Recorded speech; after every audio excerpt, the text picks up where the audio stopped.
And a new study also out today on marijuana. Researchers say the active ingredient in the drug affects the brain the same way that aging does. Doctors say it's too soon to know whether the chemical THC causes the brain to age prematurely, but the studies do raise a new concern. Rats were used in the study. The young animals on THC showed the same signs of aging the older animals not on THC did. Behind the study is the fear that a drug-induced brain cell loss combined with normal aging could cause a rise in Parkinson's disease and other conditions at an early age. Parents and teenagers are being warned that smoking marijuana is now more dangerous than it used to be back in the early 1970s, but the officials are aiming their warning at parents of teens who may have smoked marijuana when the drug was less powerful than it is now. According to federal and New York state agencies, which have been testing seized marijuana samples, marijuana is now 2 to 5 times more potent than it was a decade ago. And the officials say that teens are now going to suffer extreme highs from the drug and that the higher potency of the marijuana would lead to more disruption of their short-term memory. While cocaine and crack are getting most of the attention in the war on drugs, there are other big drug abuse problems nationwide. And CBS News correspondent John Blackstone reports on one of them.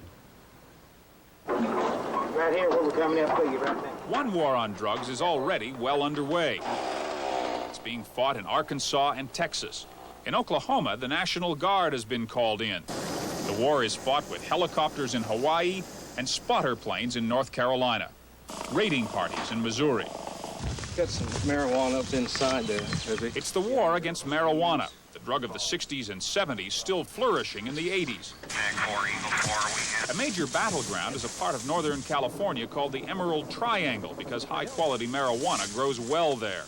Each plant is worth about $2,000. Federal, state, and local agencies have created a paramilitary task force costing $3 million a year. Hundreds of men on search and destroy missions to put marijuana growers out of business. We're not at this point going to proclaim victory, but we're on the downhill slide. We are winning. Marijuana is in short supply, and officials claim fewer people are smoking it now than a decade ago. But marijuana remains the most widely used illegal drug in the United States. We estimate that 50 million people use it recreationally and approximately 5 million use it compulsively and daily. Among high school seniors who use drugs, a federal study says marijuana users outnumber cocaine users 10 to 1. A young-looking policeman went undercover in a Honolulu high school. I've seen it smoked daily. Marijuana is available daily.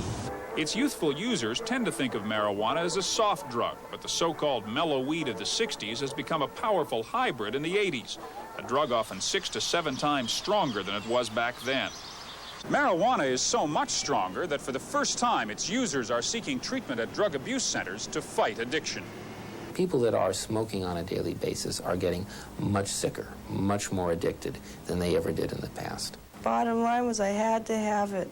And I didn't care how I got it or how much it cost, or even if I had the money. I would go to any lengths to get my drug of choice. Law officers may be going to great lengths also to eradicate marijuana fields, but the growers are going to even greater lengths to cultivate their plants, going deeper into the woods, going indoors to high-tech greenhouse operations. And much of the domestic crop destroyed by narcotics officers is replaced by imported marijuana. Marijuana is a weed. As soon as it's stomped out in one place, it just grows again somewhere else. John Blackstone, CBS News, Los Angeles. For years, the argument has been advanced that the use of marijuana is relatively harmless. And now there is evidence that that may not be a fact. The kind of pot grown now in California may be worse, as a matter of fact, than hard drugs. South Bay Bureau Chief Manuel Ramos reports that modern pot is not only powerful, it may also be dangerous. Narcotics officers say marijuana is now a dangerous drug. Drug experts say it is now a legitimate hallucinogenic. A 40-year user of marijuana will testify that pot has become more potent. It used to be, we'd take 5 or 6 joints with us, but in the last couple of years, it was like a half a joint, and you got off. Years ago, when marijuana was brought in from Mexico, it had a THC, or narcotic potency, of 0.05%. Their marijuana being grown now in the United States is up to 5 to 7 times stronger.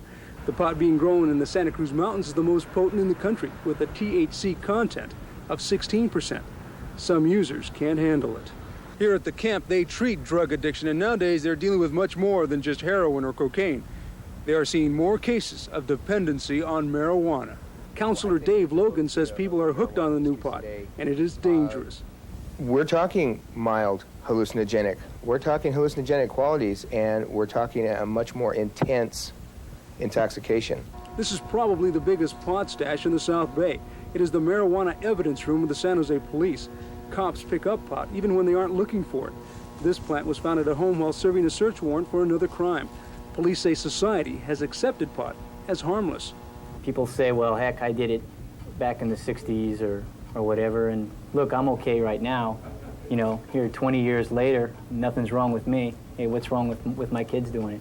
But experts warn that the effects of today's potent pot will be felt in the near future, and people will realize pot wasn't as harmless as they thought. In San Jose, Manuel Ramos, Channel 5, Eyewitness News. Pot pushers argue that the higher potency of marijuana now available to California smokers may actually... Their children were drinking.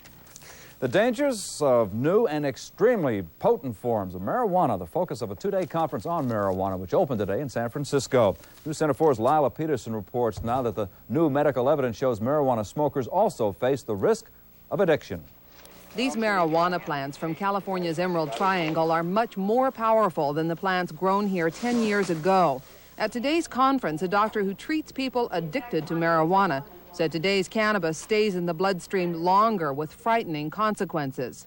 We can actually take somebody who has smoked a joint on a Saturday night, examine them on a Tuesday or Wednesday, and find eye abnormalities.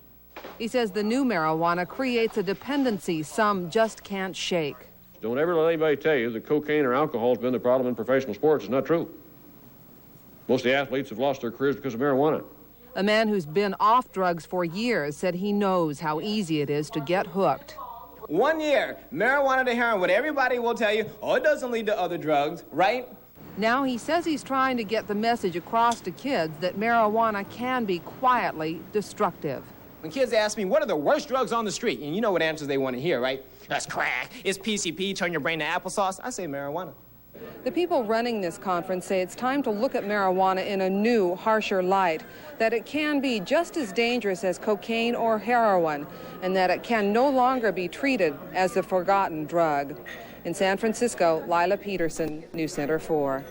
Lila adds that some of the doctors at this event are saying that people who smoke too much marijuana can chemically alter their brains. In fact, they claim they could contact Alzheimer's disease. Well, the feds are battling drugs on another front now. They're after the marijuana being grown in the national forests. Apparently, pot is being grown on federal land in bumper crop proportions. The government is not amused. CNN's Linda Tyra reports. The government has declared war. The battleground national forest land, the soldiers, special federal agents, and the enemy, marijuana growers who use the national forests to cultivate their plants, with an estimated street value of $1 billion a year. During the past decade, the cultivation of marijuana on the national forest has increased dramatically. I consider this to be an intolerable situation.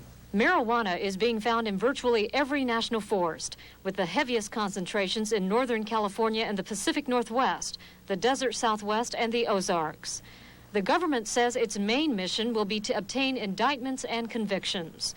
To do so, it will spend $20 million and use new weapons put in the drug bill just signed by the president. They include 500 specially trained Forest Service agents equipped with firearms and night vision devices, and stiffer penalties for the use of booby traps and other instruments. We're dealing with a well-organized criminal element that has been increasingly indiscriminate in its use of violence. Forest Service agents have found everything from hand grenades to traps, rigged with shotgun shells and activated by a tripwire. Once that tripwire was pulled, this would snap shut, and the shotgun shell would discharge. The government's plans are already being attacked. Well, they're treating the symptom rather than the cause of the problem. The cause of the violence is not marijuana, it's the marijuana laws. The government, however, is not backing down. It says it'll fight until the national forests are once again safe and free of marijuana. The Forest Service does not want to scare away law-abiding citizens, and one official says the government has no intention of turning Smokey the Bear into a law enforcement officer. Linda Tyra, CNN, Washington. The government is stepping up its attacks on marijuana growing in our national forests. Today in Washington, the Forest Service announced plans to train 500 rangers to ferret out pot growers. Officials say they're declaring war because a highly organized criminal element is making the forest unsafe for public use. Yes, it's getting increasingly dangerous to use the forest, to be there. A lot of these booby traps are not only explosive devices, but they're things like fish hooks strung on monofilament line at eye level, designed to pull people's eyes out and to do things like that. So it's increasingly unsafe. Marijuana law reformers say most growers are mom-and-pop operations, not organized crime, and they fear the new plan will actually escalate violence in the national forests.